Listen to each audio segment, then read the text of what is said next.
All right, hey calculus students. So today we're going to be going over areas in a plane. We have talked about areas in a plane before, where you find the area between the x-axis and a graph. Okay, so these are just areas that look like sine of x between the x-axis and the graph would be something like this. So finding the area there would be finding the area like this. Okay.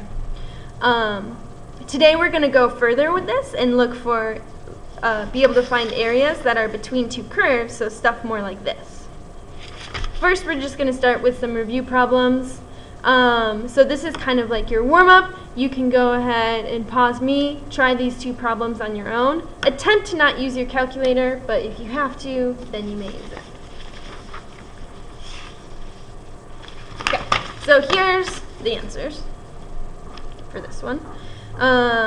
So in order to find the area, take the integral of whatever the function is on the interval. So this was the integral from 0 to pi of sine of x dx.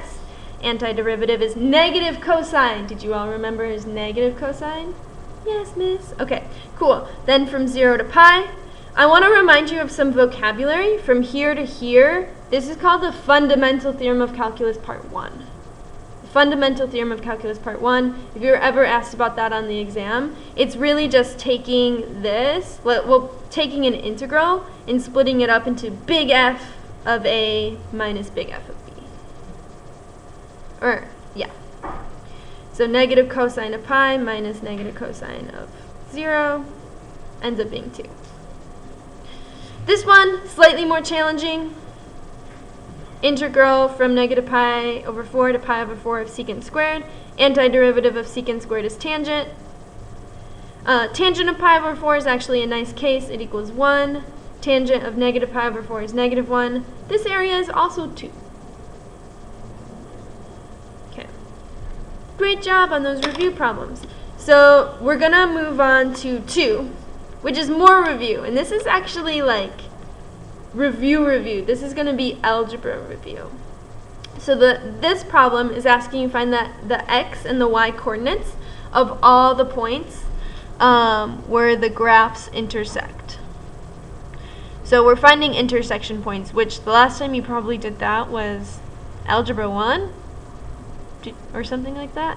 It's been a while. So an intersection point is, I don't know, what's an intersection point? Who in here can tell me? Someone has to tell me, otherwise this is going to be an awkward video. Yeah. Where 2 points of a graph they meet. Okay, where 2 points in a graph meet, I'm getting a visual like this for all those watching. Where 2 graphs meet, okay, so where they meet is the intersection point. And so you can think, okay, here's one equation, here's another equation. It's where the equations are equal to each other.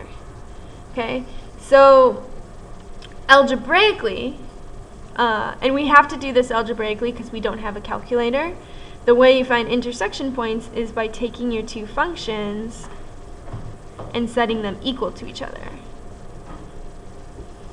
Okay? This is one that I'm actually going to let you all try on your own.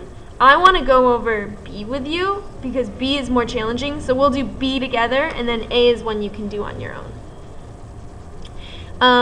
So B, make sure you write small because this is not enough space for this problem. You start by setting these 2 functions equal to each other. So we get 2 over x squared plus 1 equals x cubed.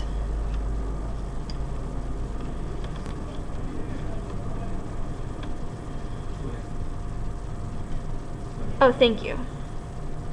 2x.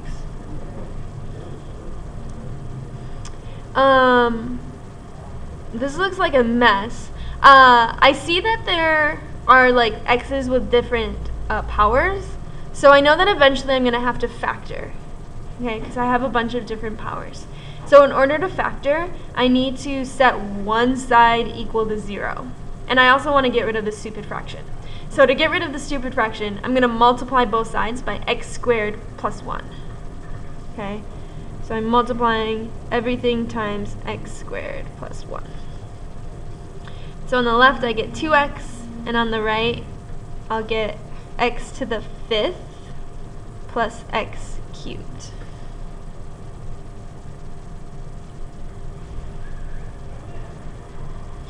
And now I've just simplified it a lot. I just have to subtract 2x on both sides to make it equal 0.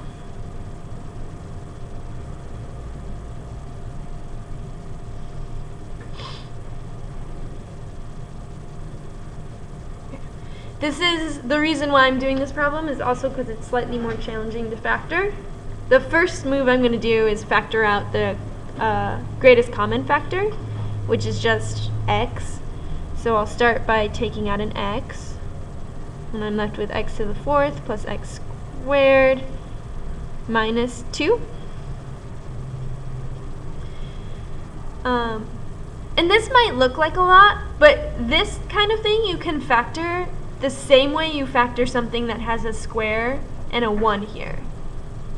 So this is the same way that you would factor something else. You could technically use Xbox with this to factor, where this is A, B, and C. It would end up looking like this. X squared plus 2 times x squared minus 1.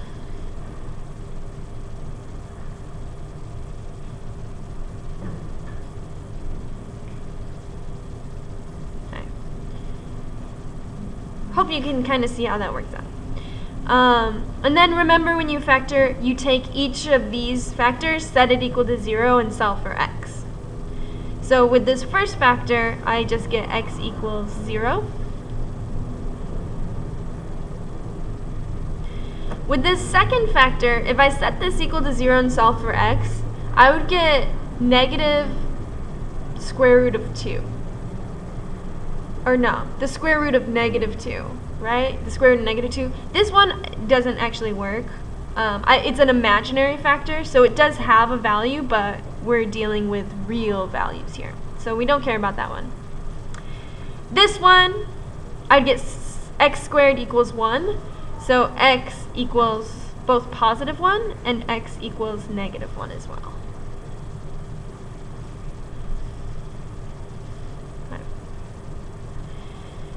The directions tell us that we need both the x and the y coordinate.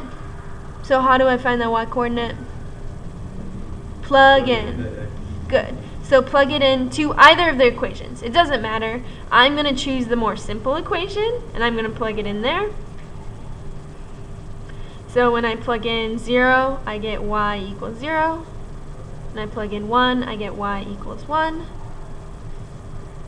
And when I plug in negative 1, I get y equals negative 1.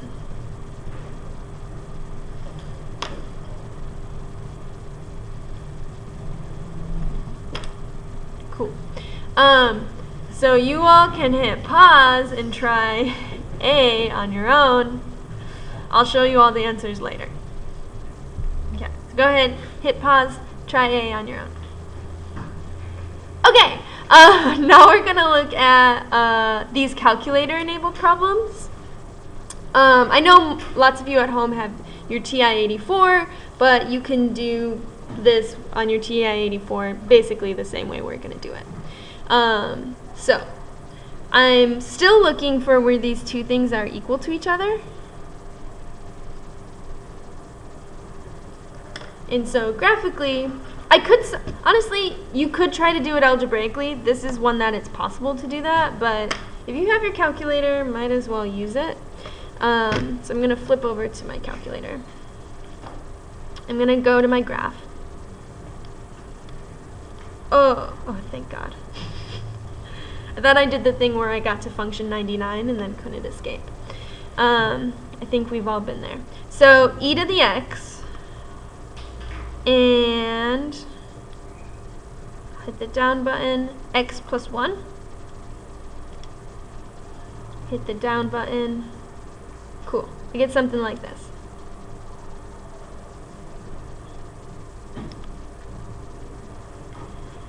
So to find the intersection, I'm going to go to Menu, Analyze Graph, and Intersection.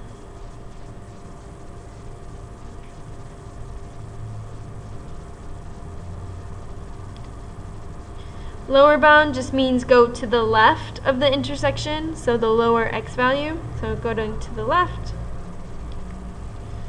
go to the right, 0, 1. Wow, yes. If you look at this equation, you might be like, oh yeah, 0, 1 totally makes sense. When x is 0, y is 1 for both of those. And then just a reminder, if you want to do this at home, this is not the same function, but just a reminder of how to find intersection points. It's this calculate. So you do second, calculate, intersect, and then it asks first curve, second curve. So you just it's kind of the same thing. You just like get close on the curves, and then you just get as close as possible. In this case, the intersection is -1, 1. So that's just a reminder of how to do it here. Calculate intersection. Okay. Easy peasy, right? We'll do one more together. I kind of want to show you a different method. So that's how you do it graphically. A way to do it on your TI 84s, like if for some reason you just like hate graphing on the Inspire, which I guess some people do, you can also do this another way on the Inspire. So we're setting x squared minus pi x equals sine of x. Some people just prefer to have the calculator solve this. So on the Inspire, you can just say, hey, solve this equation for me for x. And that's what you type in. So a reminder, on the Inspire, you can have it solve equations. You cannot do this on the 84. So I would go over here. Oops, spoiler alert, you can see that I already did it.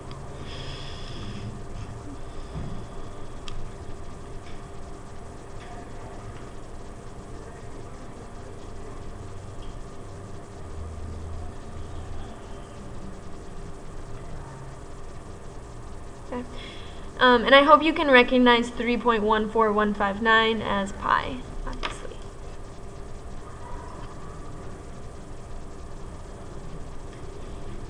Okay. So just a reminder of that trick. Okay. So I would say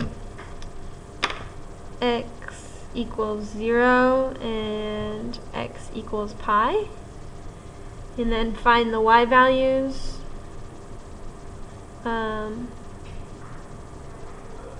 So I don't know, if you know trig, you can plug into this one. If you don't know trig, you can plug into that one and figure out what those values are. Ends up being y equals 0 and y equals 0. Intersection. Okay. Using whichever method you like, find D. So hit pause and find D using whichever method you like. Okay. And now I'm going to show the answers in case you're curious. So here's all the answers. Go ahead, screenshot this. I'll show you all later. Okay. And then take a minute to explain in your own words what you just learned. You do not have to pause. You all go ahead, write in your own words what you just learned. I'm giving them a minute, so I'm literally going to let this run for a minute. Write in your own words what you just learned. I do want to give you this opportunity. So about a minute, what did you learn? Right?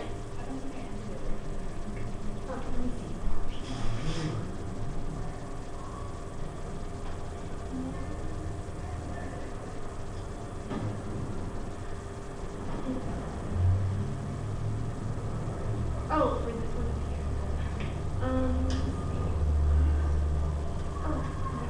So what you did not have is minus pi times x.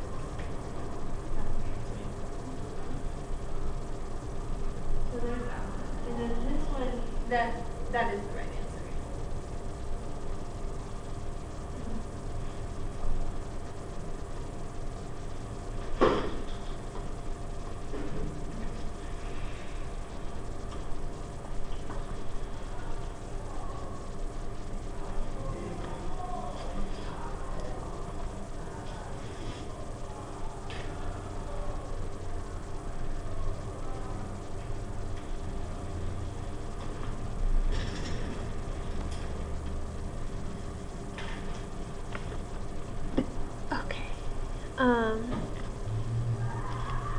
When you're ready, give it a flip.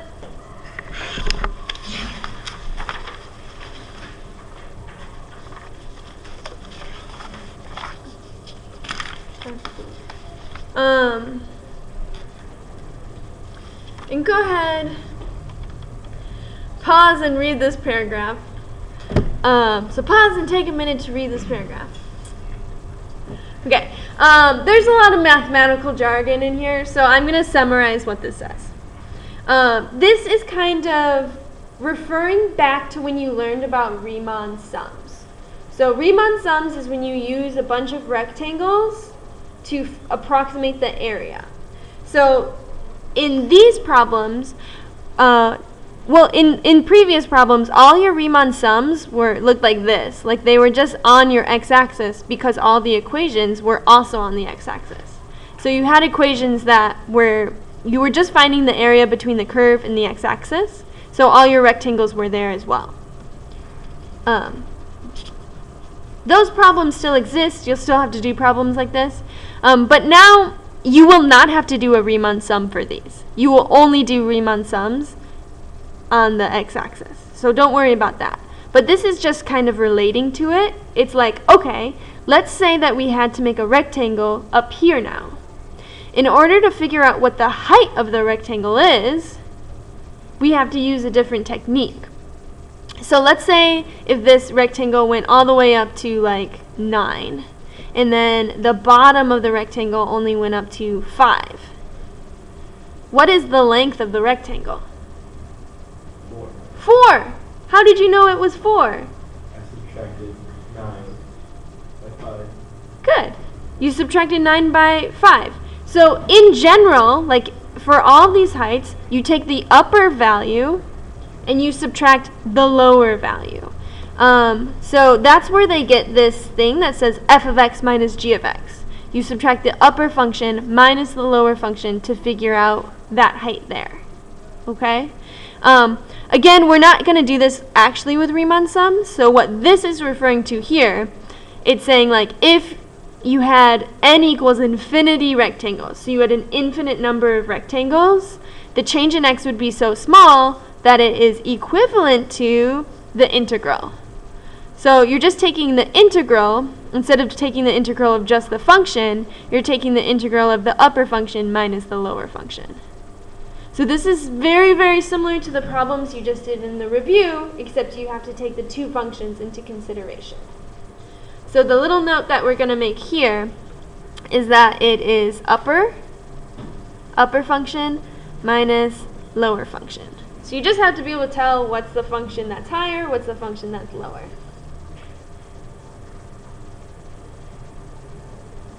And then they have this other space here because like tomorrow or the next day, we're going to look at ones that instead of upper minus lower are right minus left, which are a little bit different.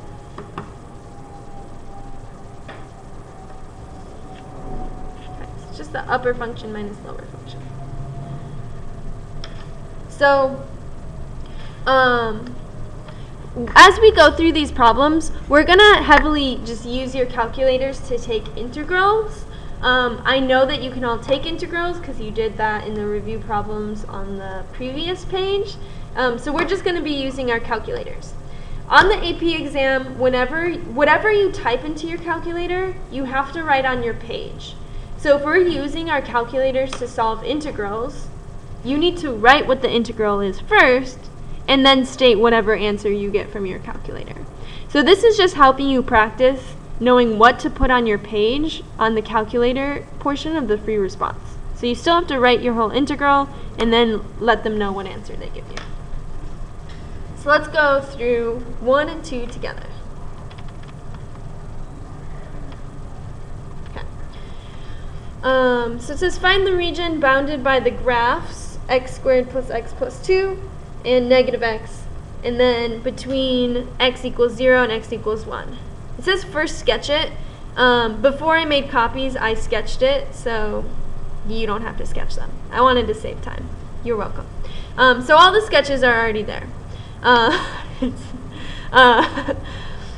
These graphs, they give you the bounds that you're going to use. So it says you're looking at this from 0 to 1. So the area that we're finding is this area between the two graphs and also between 0 and 1. So this is the area that we're finding. Okay. So I know, similar to before, that the first part of my integral has to be 0 to 1, because I'm saying, like, how far am I going, basically. And then the height, so the height of my rectangle, let's say, the height of my rectangle would be the upper function. This upper function I can see is the parabola, minus the lower function, which is just this line -1. So inside my integral, I'm going to write the upper function, x squared plus x plus 2 minus -x dx. Don't forget your dx when you're writing integrals, or dt, or whatever your variable is. So I do see that inside my integral I could simplify. Like, this is probably an integral you could take by hand. If this is the calculator section of the AP exam, do not take this integral by hand. Just plug it exactly how it is into your calculator. You don't want to make an algebraic mistake and mess it up. I saw many FRQs where on the calculator section people were solving integrals by hand, and I was like, what are you doing? So I'll write that, and then I'm gonna switch over to my calculator and solve it, which actually, God, spoiler alert again. This integral. So from 0 to 1, x squared plus x plus 2. I actually think they simplified it. Oh no, they didn't. Plus 2 plus x. So the only thing I simplified was changing the negative x to plus x.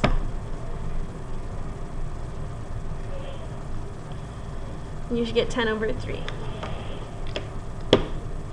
If you're at home with your TI-84s, you do the same thing. You just hit the math button and 9. Math 9 is how you get the definite integral on a TI-84.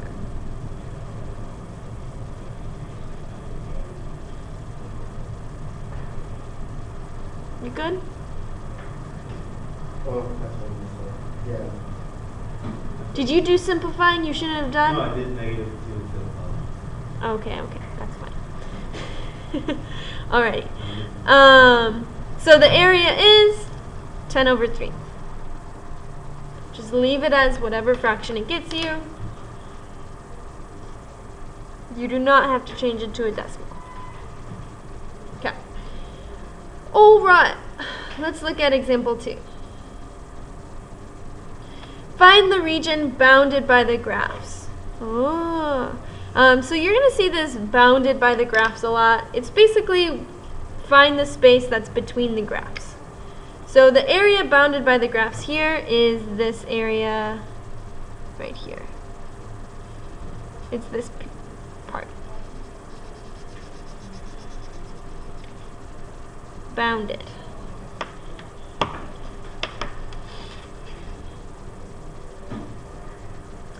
The directions don't give me the interval though. It doesn't tell me to go from x equals 0 to 5 or something. So we actually have to find the bounds of integration ourselves. And the bounds of integration in this case, and in a lot of these cases, are going to be the intersection points, which is why we spent so much time finding intersection points. So in order to know, like, oh, I'm integrating from blah, blah, blah to blah, blah, blah, we have to figure out what these points are. So we're going to find the intersections. So I'll say it's where 6 minus x squared equals x. I have an x that's being squared and a regular x, so I know I'm going to have to factor. I'm going to move everything to the right side. So I'm going to say 0 equals positive x squared plus x minus 6. This is x plus 3 times x minus 2. So x equals negative 3 and positive 2.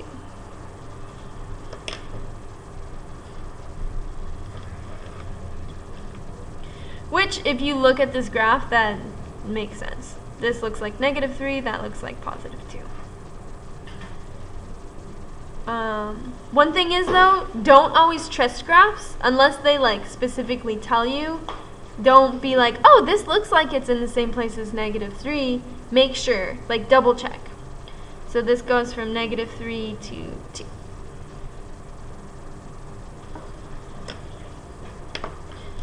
So the upper function is this one that's on the top, which is the negative parabola, upside down parabola. And then the lower function is right here, which is just x.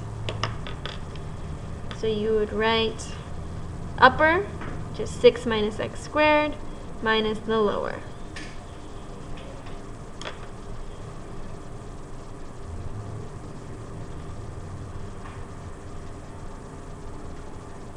Okay. Spoiler alert, the area of this is 125 over 6. So type that in the calculator, you'll get 125 over 6. Did you check for me, Kevin? Is that where you got to? Yes. Yeah? Okay. Very good. Thank you. Okay. This looks beautiful. Go ahead and flip. We'll just do a couple more. These two right here.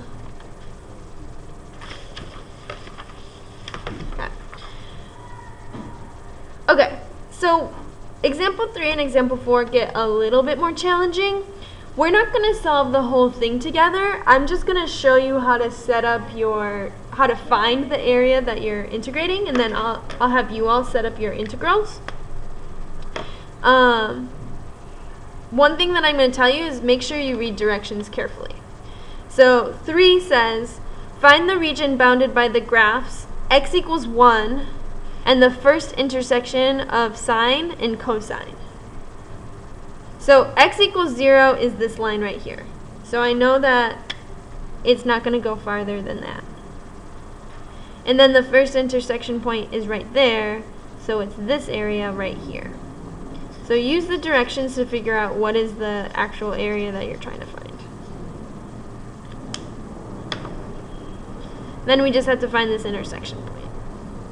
So it goes from 0 to whatever the heck that is. Does anyone in here know where sine of x equals cosine of x? Which angle are sine and cosine equal? Not pi over 2. At pi over 2, sine is 1 and cosine is 0.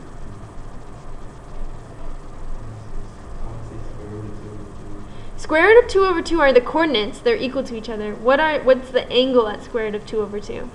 Square root of 2 over 2. Pardon? 45 degrees, which is how many radians? Pi over 4. Okay. We got there. X equals pi over 4. So this intersection point is at pi over 4. You can go ahead and set up your integral and find the area. Except we're not doing that. Okay. I'll show you those answers at the end. But let's look at 4. 4 says, find the region bounded by this cubic and this parabola. Sketch it, noting which curve is on top. Okay?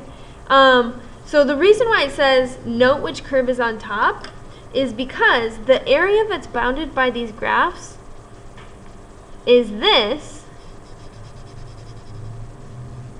and this. So you have two kind of separate areas. And what happens here, let's highlight the cubic in yellow. So I'll highlight this cubic in yellow. And the parabola in pink. And then if I ask you, what's my upper function, what would you tell me? Both. What's my lower function? Both. Both. How do you think that we're going to handle this? Split it into two. So instead of having, we'll have one integral here, and we'll have one integral here, and we will add them together. So you'll probably want to write this like up here, because this is not enough space for this long thing. I learned that the hard way. So you'll have one integral for the left, and then add it with the other integral on the right. In order to figure out these bounds, you have to find the intersection points. So you'll start by finding the intersection points, and then do upper minus lower, find the area. Go ahead, pause me, and try to solve 3 and 4 on your own, if you haven't already found 3. So pause me, try to find those on your own. Okay. Here are the answers. So this one ends up being square root of 2 minus 1, which is about 0.414. This one, as you can see, I ran out of space writing this whole stupid thing. But the intersections, this was -3, 0, and 3. -3, 0, and 3. So you go from -3 to 0, the upper minus the lower. Make sure you use parentheses. So be careful with your parentheses. When you're subtracting that lower one, you want to make sure you subtract that whole thing. So you must use parentheses. And then you're adding with, now from 0 to 3, the upper minus the lower. I didn't have time to write the lower, or space. But when you put this whole thing in the calculator, yes, you have to type this whole thing in, you get 81. So you can check yourself there. Alright, so we'll do more when I see you next. Have a good day.